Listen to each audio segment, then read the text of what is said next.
Let's now get to our last subject called leadership. We'll take about another 30 minutes here, cover some on leadership, and then we'll take our last short 10-minute break, and then we'll come back and finish up the day, finishing up leadership. The title of the weekend was called The Making of a Leader. And it takes a lot of things, really, for the skill of leadership. All the things we've talked about, the personal development side, and setting goals, being able to make plans, game plans, time management, communication, all of that is all part of the preparation and the continuing schooling and education of leadership. But now we're going to cover the subject per se, leadership. And I've got an interesting phrase to start with under leadership, and it goes like this. To attract other people, you must be attractive. And we've covered that, sort of sprinkled throughout the last couple of days. What you want, you attract. So to attract other people, you must be attractive. So a big part of the process of leadership is self-development. Not people development, but self-development.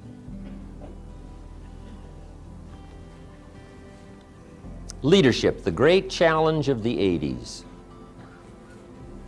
I call it. In all kinds of fields, science, politics, industry, education, sales. We do need some leadership in the sales field. We're still hearing some of the old cliches of the 30s, right? Roll the pencil across the table, and before it drops, they'll grab it and you ask them to sign. I mean, you know, we don't need those tricky things anymore.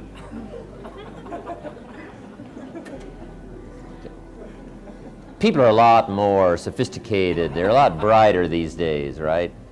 The old sales tricks won't work, you know. True sales is an educational process. Let me tell you what I've got and how it works. See if you like it. And if I'm good at it, I'm sure you'll buy. If I'm not, I'm not sure. Let me try. Just honesty and sincerity and upfront and leveling with everybody. I tell you what's hard for other people to handle, total sincerity and honesty. I mean, what do you do with that? I mean, tricks, you can learn to be tricky. If somebody wants to spar, you can learn to spar. If somebody wants to dance and dodge, you can learn to dance and dodge. But what do you do with total honesty and total sincerity? See, that's hard. Schoaf said in the sales field at first, he said, just go out and be just totally sincere. So I did it. In those early days, somebody would say, why should I buy from you? I says, because I need the sale. If I don't sell something soon, I'm in deep trouble. I couldn't believe what that disclosure would do for some people. Try total honesty, and that was total honest. If you don't buy, I'm in trouble. The guy says, well, okay, I'll buy, right? I mean, I couldn't believe it. If you got to, sell with tears in your eyes. See, I tell you why I'm troubled right now. I'm new at this, and I'm afraid if I don't tell it right, you won't buy, and you'll miss the opportunity. I wish this was a year from now. I know you'd buy, but let me try my best. See, just honesty. What can somebody do with just honesty? After I'd make a sale, or try to make a sale, guy says, no, I'm really not interested. I'd say, look, I know now you're not going to buy, but would you give me some tips? I'm brand new at this sales. Would you give me some tips as to why you didn't buy? Is it because I'm new and I stumbled a little bit? Because I know you need the product. Did you not buy because I wasn't strong enough? Those are interesting questions, aren't they? That's called let's get right down to it. Now see, I was so simple back then in my presentation, I'd just ask, how come you didn't buy? I know you need it.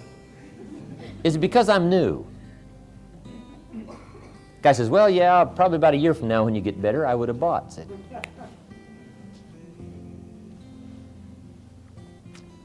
then I got, a little better at saying, well, why don't you go ahead and buy? Let's pretend it's a year from now.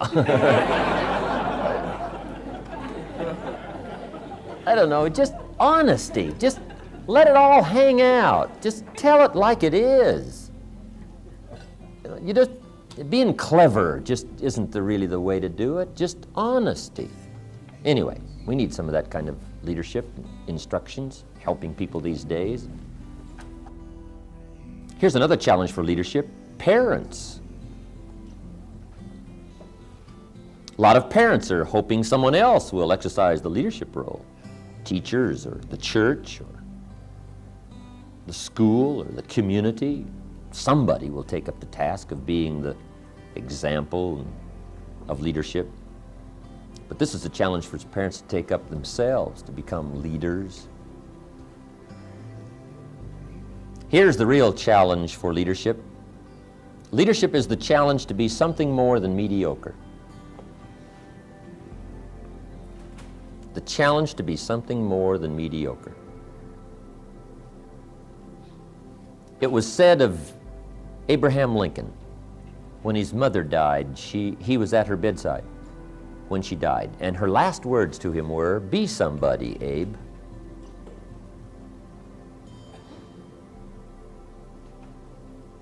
And if that story is true, he must have taken it to heart. Be somebody. That's a good challenge. Be somebody. Be somebody wise. Be somebody strong. Strength is attractive.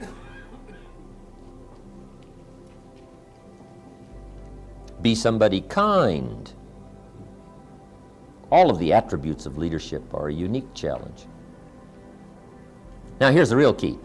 Learn to be strong but not rude. There's always the thin line that you have to watch and make sure you don't cross. Learn to be strong but not rude. The challenge is to be kind but not weak.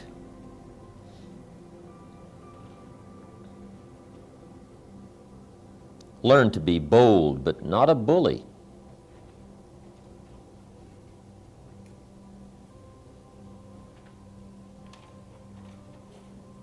The challenge is to be humble but not timid.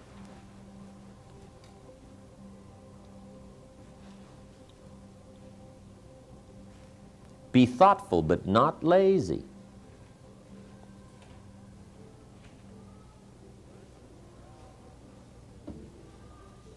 Learn to be proud but not arrogant.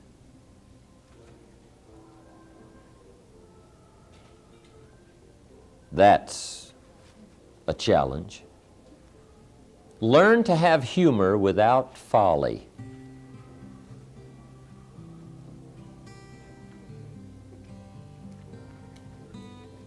It's okay to, tell funny stories, but the key in leadership is don't be silly, right? There's a difference between being silly and having humor. Okay, that's the challenge of leadership. Now, leadership should understand the 20%, 80% rule.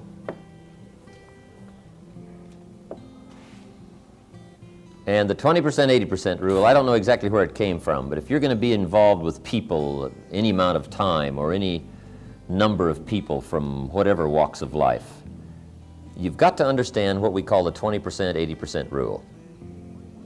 And if you haven't heard it before, let me give it to you. The 20%, 80% rule says, it seems like, and that's a lot of things, right? It seems like 20% of the people do 80% of the business, and 80% of the people do 20%. It's just one of those strange things about life. And we can ask whys all day long. A lot of things you don't ask why. Let the obvious be your best teacher.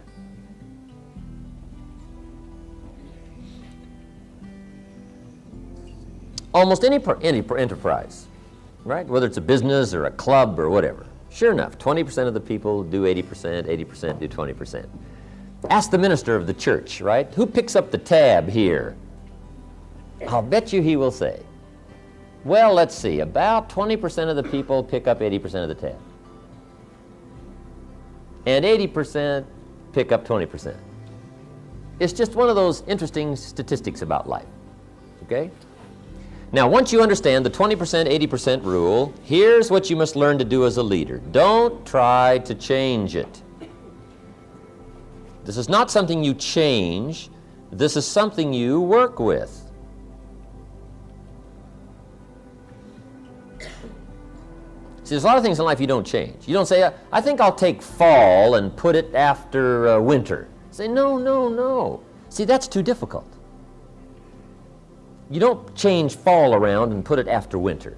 You leave it where it is. But you learn to work with it like it is. Okay? The best beginning for any successful venture is reality. Let's figure out how it really is. And not kid ourselves, and not wish it was different. Okay, so we take the 20%, 80% rule like it is, and we learn to work with it. Now here's some of the key points in understanding the 20%, 80% rule. If you wish to affect your business 80%, you must work with the 20%. It's just one of those things you just learn to work with. To affect your business 80%, you work with the 20% that are creating 80% of the business. Now let me give you a unique part of life. The pull is in the opposite direction. And it always is.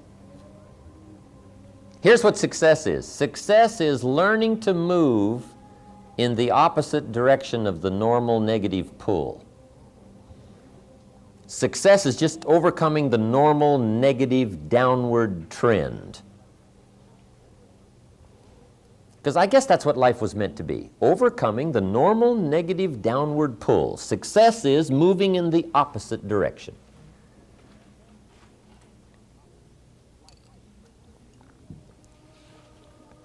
Life that springs from the seed really is moving in the opposite direction. Gravity wants to pull the seed down, but sure enough, the seed being pulled down by the soil takes root, comes to life, right? Comes to life, takes root, starts to grow, and which way does it grow? Up, right? It gets the roots and the nourishment, but it grows up. It pushes its way against gravity, right? It moves up, and that's what success is, that's what life is, of movement in the opposite direction. So, guess who wants 80% of your attention? The wrong percentage. The 80% of whatever enterprise you're working with, if you got a group of people going, 80% of them want 80% of your time. They say, well, we're the 80%. But see, you've got to learn to resist that. Now, you do it diplomatically. You do it with intelligence. But if you want to be successful, you got to do it. Okay? You've got to give 80% of your time to the 20% and 20% of your time to the 80%. Somebody says, well, now how do you do that? Well, now here's where you got to get smart. Here's what I learned to do with the 20%, 80% rule. I learned to give the 20% individual time and the 80% group time. I just figured that out. Right? Say, well, these 80% are only producing 20% of the business. So I've got to figure out a way to talk to them by groups. Now I can talk to an individual that's doing the high production, but I can only talk to the groups in these collection of people that are doing the small production. Okay? Now guess who wants your individual time? The wrong percentage. What you got to do is just diplomatically move in the opposite direction. You just diplomatically learn how to just give the group time to the 80%, individual time to the 20%. Now this is not something you fight, it's something you work with. Guy says, oh, I got it made, here's what I will do. I'll just eliminate the 80%. Right? They're only getting 20% of the business anyway, I'll just get rid of them. And I'll just keep the 20%. Well, you can do that, but here's what will happen pretty soon. The people that you've got left after you have fired the 80%, sure enough, 20% of them will be doing 80% of the business. And 80% will be doing 20%. This is like the seasons. This is not something you try to rearrange. This is something you get smart enough to work with.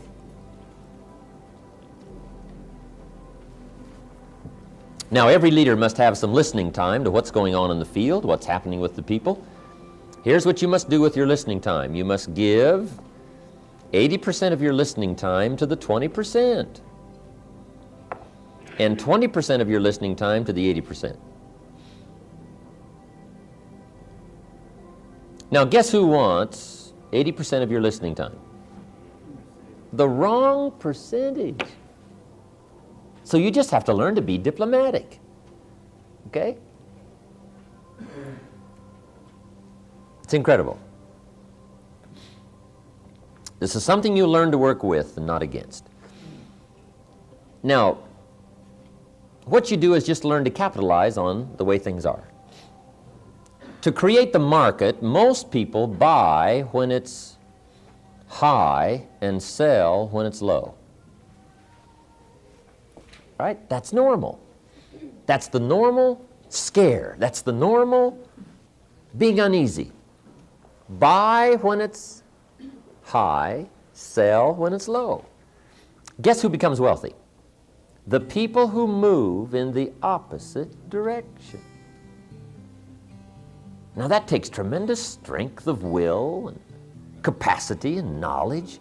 And it doesn't mean you hit it every time, but it does mean your chances are much better to buy when it's low and sell when it's high. Right? That's what success is. Success is moving in the opposite of the normal negative downward pull. But what's unique about human enterprise is unique things can be accomplished by understanding the world setup, understanding how people are, and learning how to work with it and not against it. Now next, we'll cover this and then we'll take a little break. Leadership should understand the law of averages.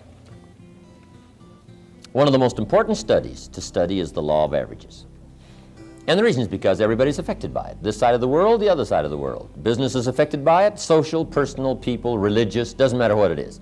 We're all affected by the law of averages. The church is affected by it. The office is affected by it.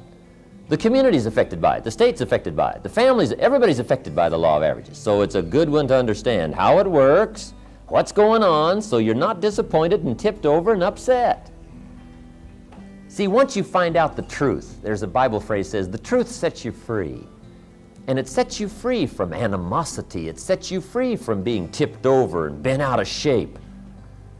You just have to understand how it is. People used to cut me off on the freeway. I would go absolutely bonkers. I'm now chasing them down the freeway. See, I learned not to do that, right? Because some things are just frustration. They accomplish nothing. It's like saying liars shouldn't lie. Now, see, that's called idle conversation. Right? There's no use even talking about that. Because, see, liars are going to lie. Now, you can say they shouldn't, but that won't help. Okay? Liars lie. Cheaters cheat. Thieves steal. And you can say they shouldn't, but that's called idle conversation. Understand how it is. Right? Some things are, it's just like it is. Once you understand that that's how it is, see, now that takes you off the hook from being bent out of shape, disappointed, frustrated, angry, you don't understand, you're all confused. See, once you know, then it just takes away all the confusion and the misunderstanding and the misreading. Now when somebody cuts you off on the freeway, see, you learn to handle that better. To tell them they shouldn't, see, that won't help, right? Because they're always going to do that. You know, if those people who cut you off on the freeway really tip you over, then you're going to be tipped over the rest of your life. Because those people are always going to do that. They're known as cutter-offers on the freeway. I mean, that's what they are. One of the best things is to take the simple approach. The guy says to me, well, this is happening to me, and this is happening to me, and this is happening to me. I do this, and then this happens, and then this goes wrong, and then this happens. How come all these things happen to me? I'm trying my best. I say, sir, I really don't know. The best experience I've got over the last 25 years especially is those kind of things always happen to people like you. I don't know. That's the best I can figure out.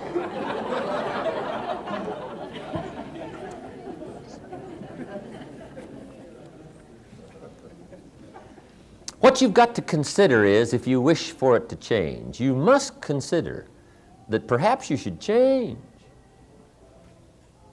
See, if this is happening to me, maybe it's because it's the person I am. Now, some things are accidents, I understand that. But some things are attracted. You've just got to make sure that it wasn't just accident, that maybe you're becoming that kind of cynical person. Maybe unhappiness is attracting unhappiness. Maybe overdue sadness is attracting sadness, right? Maybe confusion attracts confusion. And it's true, whatever we are attracts, so we must take a look and see where we are. But the law of averages is unique. And of course, the best place to study all the laws is in the Bible. Here's what the law of averages says. If you do something often enough,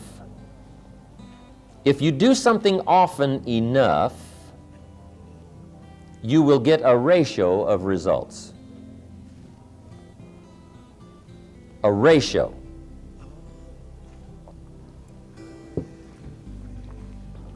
And that's one of the key words in leadership to remember. Everything has ratios.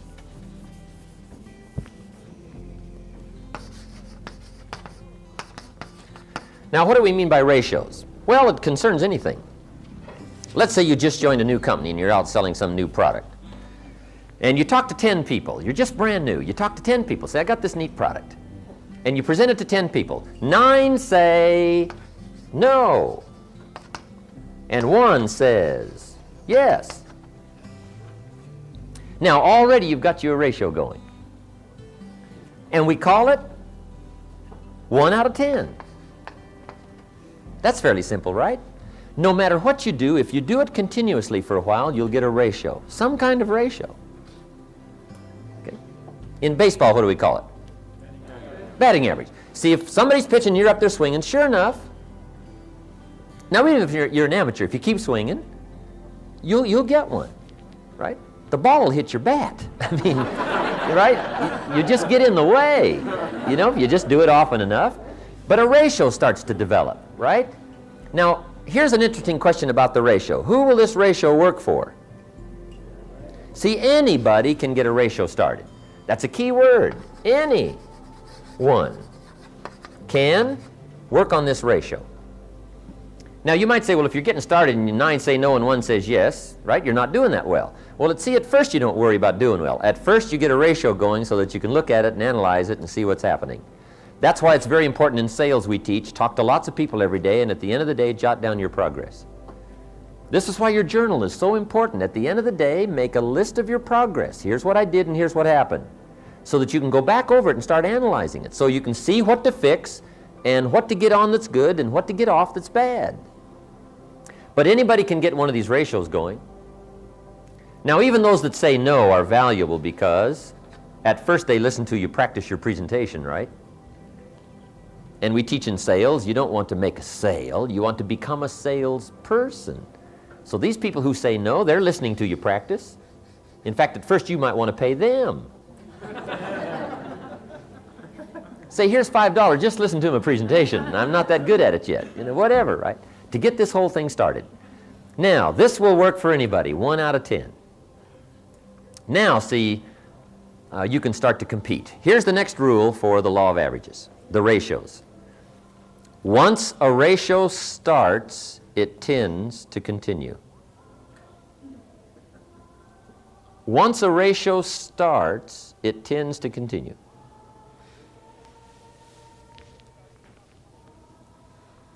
If you're just getting started, you talk to 10, 9 say no, 1 says yes. Here's what's exciting. Chances excellent, if you talk to 10 more, you get another one. It's uncanny. I don't even know how it works. All I know is it works. Sure enough, another one will say yes. And see, now, all you got to do is just do this 2 or 3 times. Talk to 10 more. Another one says yes. Now you know you're getting about 1 out of 10. And see, now you can start to compete. And that's one of the next best incentives is competition. So get your ratios going so you can compete. Now, see, if I joined your company and I just got started and you're so good you can get 9 out of 10, and I just started and I can only get 1 out of 10 because I just got there. If we have a contest for 30 days on sales, I will win. Somebody says, how would you do that? See, it's very simple. Since you're so good, you can get 9 out of 10, and the contest goes 30 days, While you're talking to 10 and getting 9, I will talk to 100 and get 10.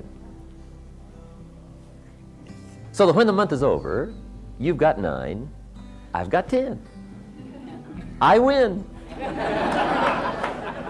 And that's one of my objectives, is to win. Now I have another objective, for you to lose. Because you learn a great deal by losing. And I wish to be your teacher. Competition, learning how to compete. What I do is make up for in numbers what I first lack in skill.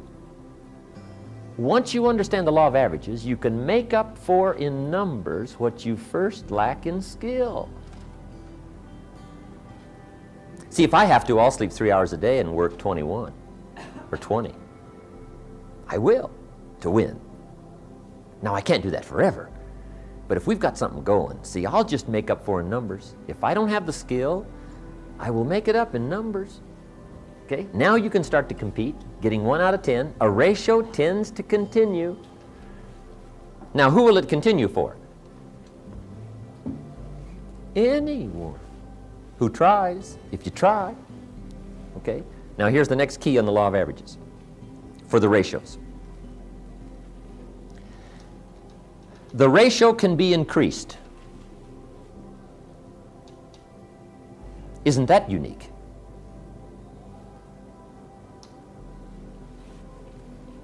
You talk to 10, get 1. Talk to 10 more, get 1. Talk to 10 more, you get another one. Talk to 10 more, you get 2. Why is that? Why would about the 4th time you talk to 10, you get 2 instead of 1? You're getting better. Key question. Who can get better? Anyone who tries. See, that's exciting. Now, could you stay and work hard enough to get this ratio up to 3 or 4 out of 10? Is that possible? For who? Anyone. Could you stay long enough to be a pro, get 6, 7 out of 10? Is that possible? For who? Anyone. What's exciting to know is that capacity meeting opportunity can yield the most incredible results. And you have all the capacity that's necessary, and you're surrounded by opportunity. I mean, you lack nothing from where you sit to create enterprise and wealth and fortune and lifestyle, all the uniqueness you want. Being surrounded by opportunity and having unlimited capacity. I mean, what else would you ask for?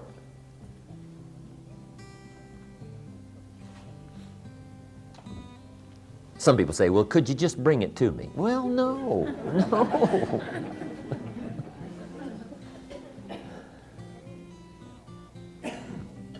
Okay. Now, there's a Bible story that teaches the law of averages. It's an interesting story called the parable of the sower. The parable of the sower, the story of the sower. And if you haven't read it for a while, it's an interesting, very interesting story to read. It's a great illustration of the law of averages, the parable of the sower. The sower in the ancient days was the guy that planted the crops. They called him the sower. Right? They got the ground ready. I don't know just how they all got it all ready, right? But they got the ground ready. And this guy called the sower was the planter of the crops. And he would take a bag of seed, walk across the field, and he would, right, sow the seed and plant the crops. They called him the sower. Now, the story of the sower is a typical story of life and people and results and what you can expect. Right? And then you let the obvious be your best teacher. Now, when you read the story of the sower, you'll come up with some interesting points. First, the sower was a wise man. And when you read the whole story, you'll come to the conclusion the sower was a wise man, which is a high advantage. Right? You don't want to send a dummy out to plant. Right? We will all starve come fall. Next point to the story was the sower had excellent seed. Excellent seed. Story says he had the best. He didn't settle for something cheap and second best. Third point to the story, he was highly ambitious. And when you read the whole story, you'll come to the conclusion this man was ambitious, which is an admirable quality, ambition. And then he went to work. Guy says, oh, I knew there was a hitch in there somewhere. That's where it is probably, right? The guy goes to work. Now the story with the sower, with the excellent seed, highly ambitious, opportunity all around him, he has the capacity, he's got the seed, everything's ready, and he starts out to sow, to get some results. Now it's an interesting story about what happened to him. It's a typical story of life, but it's fascinating. Here's what it says. He starts out to sow the seed early in the morning, but the first part of the seed that he sows falls by the wayside, and the birds get it. He's sowing this good seed, highly ambitious man sowing this good seed, and the birds are grabbing it. He sows some more and the birds grab that. He sows some more and the birds grab that. Now, remember this is a typical story of life and people. Now, is that fairly typical? See, I got to tell you as a leader, the birds are going to get some of the seed. You get a hold of John. Let's say you're in real estate, right? Somebody here's in real estate. You get a hold of John. John says, hey, I'm looking for a change. I need a new occupation change. And I've heard about real estate. You say, John, come on over Friday night. We're going to have this orientation class. And we'll show you how to do it. Might be the new life for you. Earn the money you want to earn. Get your life turned around. Who knows what'll happen? John says, sounds great to me. I'll be there on Friday night. Learn all about it. I'll probably be one of your best salesmen. Say, okay, see you Friday night. Now, come Friday night, 7:30, supposed to start. John's not there. Say, well, maybe the traffic's a little heavy. So we wait till 7:45. About 8 o'clock, we come to the conclusion. What? He's not going to show. Question. What's happened since this unique conversation that you had with John, and you dropped on him this great idea, you've got the explanation, helped change his life, he said he would agree to be there, and he's not there. What's probably happened between then and Friday night? The birds done got the boy. Got him. And who knows who the heck it might be, right? Maybe it's his brother-in-law, right? Says real estate, you're not going to mix up in that, are you? Talked him out of it. Or his plumber. Says, let me tell you about real estate. His plumber. Now, if you get the message back as to what happened, see, here's where you might get off track. There's a couple of things you can do when the birds are grabbing the seed. One is you can chase birds. You say those dirty birds, and away you go after the birds. You say, wait till I get a hold of his brother-in-law. I'll straighten him out. Tear him a new page. What does he know about real estate? His plumber. Now, see, you're off trying to straighten things out, rather than accepting it as it is. The best study of life is how it is, not how you wish it to be, not how you wish to rearrange it, how to take advantage of how it is. Some people would rather get even than to get ahead. They get off course. See, if you're off chasing birds, you have left the field. You're not sowing anymore. Now your chances go down instead of up. There's some things you don't try to cure. There's some things you ignore. Here's what it said this wise sower did. It said he ignored the birds, and he kept on sowing. How clever. There's some things you just got to accept. That's the way it is. So he keeps on sowing. And here's the key. If you keep sowing, you can sow more than the birds can get. But the birds are part of life. And don't press me why. I didn't arrange all this. I don't know. It's just the way it is. So he keeps on sowing. Now the story says this sower keeps on sowing. Now the seed falls on shallow ground, rocky ground where the soil is shallow. And it says the little plant starts to grow. This time, the birds didn't get it. But the first hot day, these little plants wither and die. Now that's kind of disappointing, isn't it? But see, that's bound to happen.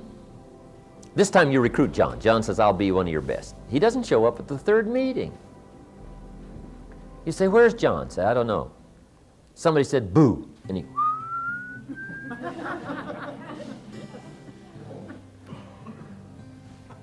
When I went to high school, there were 400 and some in the, no, yes, there were 400 and some in the freshman class and 150 in the graduating class. Is that unusual? See, there's always more freshmen than seniors. What's that called? The law of averages. Life takes its inevitable toll. Everybody should stay and finish, right? Maybe they should, but they don't. And you've got to learn to take that into stride. See, otherwise you'll be bent out of shape, you'll be tipped over, you'll be frustrated, you will misread life, and you won't know what's happening.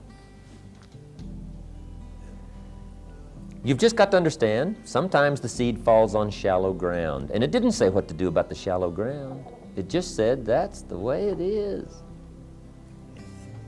And we have a tendency to say, I thought sure John would last a month. But sure enough, it's happened. Now you're going to be disappointed. Let me put this in here. When this doesn't work out, just as you've planned, you're going to be disappointed. But here's what you must learn to do as a leader. Learn to discipline your disappointment. That's very important. Because sometimes it's easy to say, well, Pete, he's quit, John, he's quit, I guess I'll quit. And you just follow instead of lead. You're going to be disappointed, so be disappointed, but don't let it kill you. And don't let it stack up. Just understand, that's the way it is. I wish he would have stayed. But I wish him the best, wherever he's gone. He didn't last, but so what? That's life. Now then, here's what it said the wise sower did. He kept on sowing. How clever. Now it says the seed falls on thorny ground. The guy says, well, how much of this trouble can you have? Well, hang on, it's not the end of the story. It says, now the seed falls on thorny ground, and the little plant starts to grow, but then the thorns choke it to death. Now, is that fairly typical? See, the thorns are going to get some. The little Bible story called the thorns the cares of life. Little cares, little duties that cheat people out of big opportunities. And it happens every day. And I don't know what to do about it. I called John up and I said, John, where were you last night? We had a meeting. John says, well, I can't make every meeting. I say, why not? John says, well, I got a lot of other things I got to do. I say, what are they? You won't believe the list John gave me for last night. The backyard fence was sagging and the dogs are about to get out. You just can't let your dogs run loose. The screen door had come off the hinges. You just can't let things fall apart. You got to take time and keep things fixed up. Some extra trash had piled up in the garage. You just can't let mountains of trash take over. You got to take time and haul out this stuff. On the phone, I can hear the thorns getting him.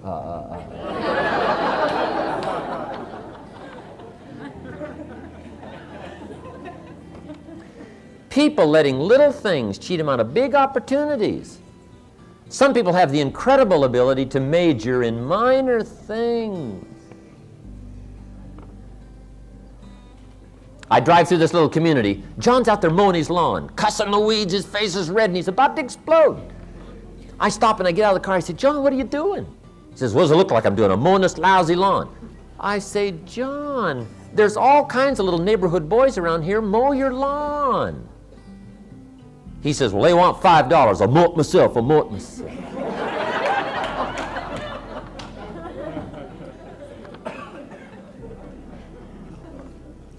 Number one, there should be a law against cheating some little neighborhood boy out of $5. That should be a law. But see, the biggest cheat is letting little things cheat you out of major opportunities, called the thorns, the cares. But now what do you do about that? Well, see, I used to give classes on how not to let the thorns see, but that won't work. I mean, those classes won't help. Here's what it said this wise man did. He kept on sowing. How clever. He understood the law of averages. Keep sowing. Good people are not trained, they're found. You don't need much training, right, with good people. Find good people. Now, it says, finally, the seed falls on good ground. That's what it says, good. Somebody says, how do you find the good ground? Answer, keep looking. You'll recognize it when it comes by. You won't have to make something bad into something good. You'll recognize good when it comes by. Now, even the good ground, the story says, part of the good ground produced 30%, part of it produced 60%, and part of it produced 100%. Even the good ground. What's that called? The law of averages. The ratios. Where do they work? Everywhere. Who for? Everybody. Now, what you must do is understand the ratios as a leader so that you learn how to work with them and not against them. Now, see, I used to give classes here on how to do 100%, but see, that won't help. It's called frustration for the leader. Right? In the evening seminar, I say, right, the key to management is don't send your ducks to Eagle School, right? And this is part of it here, right? It's learning where, what to do, and how to find the right people. What to do and how to find the right people. See, that's major. So, you let people who want to produce 30. They make a contribution to the whole, and the 60 and the 100. Now, here's the key question. How do you find the 100%ers? Answer. You got to go through the birds.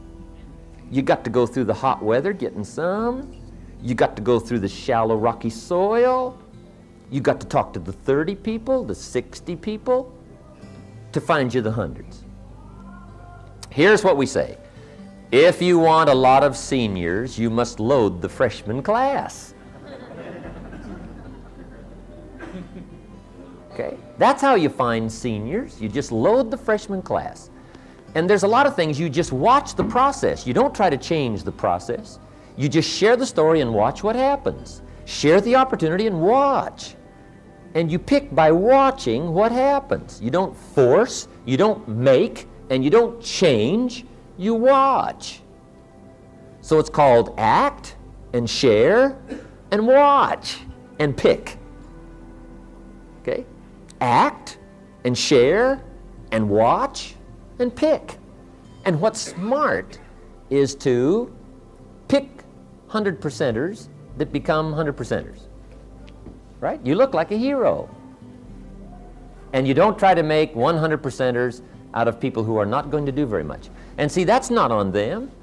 Now, some people in one enterprise are going to do much better, in one enterprise than they are in another.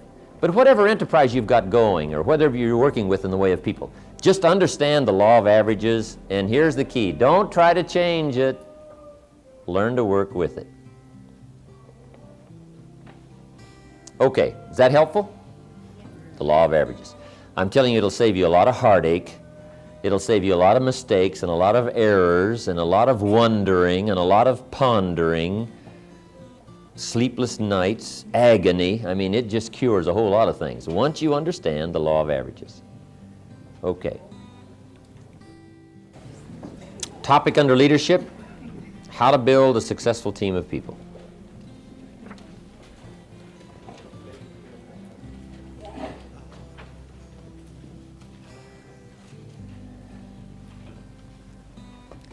Finding the right people is always a unique challenge.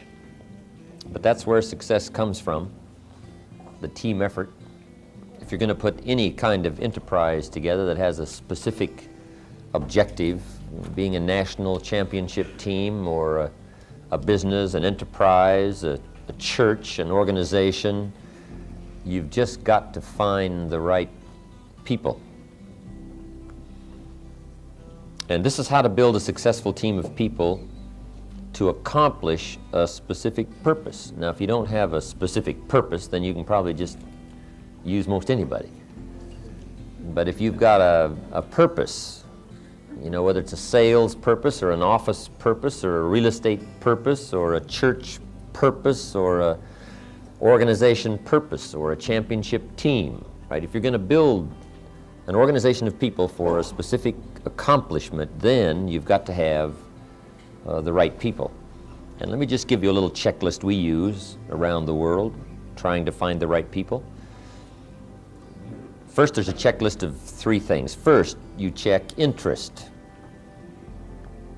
And checking a person's interest, there's probably several ways you can do it. One is, I guess, by resume. What someone has done in the past may indicate their interest for the future. But the best way really to check interest is face-to-face. You know, you just got to look at somebody and have them look back and get into conversation and talk about the enterprise and talk about, you know, the job description, you know, what it's all about, to find a person's true interest. Now, in the role of leadership, you do have to be cautioned that some people are going to try to fake you out. So you got to get ready for that. But if you do it often enough, person to person, face to face, you can get good at really checking a person's true interest. I guess Jesus' master teacher was the best at it. The story says one day a group came to him and said, "Master, we wish to be your disciples." Jesus said, "Gentlemen, you have put your story on the wrong person. Because unfortunately, I can read your heart." They said, "Oh." See, they weren't wanting to be disciples. They had all kinds of trickery in mind, but that was the upfront show of interest. We wish to be your disciples. But see, he read them just right off the bat. Now, you might not get that good at it, right, to where you can read hearts. But I'll tell you what, though, if you will practice, if you'll be sensitive, if you'll look, if you won't miss anything, you can get very good at reading true interest, to really check that against what you hear in the conversation that's going on. Now, of course, here's where the woman comes in with her extra special gifts, right? See, if a man's having problems recruiting someone or talking to another man and he's not quite sure, then he just lets a woman sit in on the conversation and says, "You just sit and listen while I talk to this gentleman, and then you'd give me your feelings." And sure enough, you know, she'll tell you. You know, when it's over, you just consult with her. Say, "How'd you feel?" She'll say, "Hey, I felt great." Or she will say, "I don't think so," right? Because the women have this uncanny sense of danger or something doesn't ring a bell. But, you know, men can get good at it. But anybody who practices this art of really trying to judge true interest can get better and better at it. Now, no matter how good you get, you're still going to make some errors in judgment. Jesus said, "I'll take you." And that was Judas. I mean, so you are going to make, you know, some errors.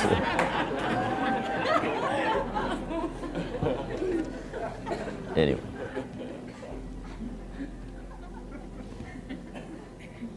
So that helps me, right, to know when I make some errors. Now, so first of all, you check interest. Here's the second thing you check is response. A person might be interested in the pay, or they might be interested in, you know, the opportunity or the future, but you also have to check response. How they respond to the job description. Are they excited and eager about whatever it takes to do it to get the job done? If somebody says, "You have to get there how early? You have to stay how late? Go home in the middle of the traffic? The breaks only, what was that again? 10 minutes? You just have to say next, right? You just don't have the right person because the response is wrong. Then third thing you check to build a successful team of people is results. And I don't know any substitute for that. Finally, you must judge by results. Results must soon match quality. You might have a nice person, a good person, but unless you start getting early results, then you just don't have the right person. And it isn't that the wrong person may be a bad person, it's just that they are not the right person for the job, for the skill, for whatever needs to be accomplished. You know, the great coach John Wooden, I'm sure, said to the supposedly skilled young basketball player, he says, "Sir, can you hit it from the corner? I got to have me a corner man who can hit it from the corner." And, well, how are we going to know if you can hit it from the corner? Right? John says, "Well, I'll just stand here and you just fire away and I'll count." That's how you finally tell. Just launch a few, and I'll just keep score here, because I got to have somebody who can in the corner. Now, finally, you got to judge by results. And the early part of activity doesn't need to be the final results. The results can be, did you make the calls? This job calls for at least 10 calls a day. So the next morning, we get the little sheet out, and I say, "John, how many calls on that 10 did you make yesterday?" John says, "Well," say, "the well won't even fit in the box." And sure enough, I've got this indication John's going to come up with a story, and the story for sure won't fit in the box. I say, "John, the box is too small for the story. All I need is a number. 1, 3, 5, 8, 7. Just give me the number and I'll put it in the box." See, finally, you must judge by results. Because that's the name of the game, right? Results. Now, we all need to give people time for results, but finally, you must judge by results. We don't judge by stories. We just let the numbers speak for themselves. We let the activity that we've set up. Now, make sure when you recruit somebody, put somebody on, and you're developing an organization, whatever you're doing, make sure everybody understands up front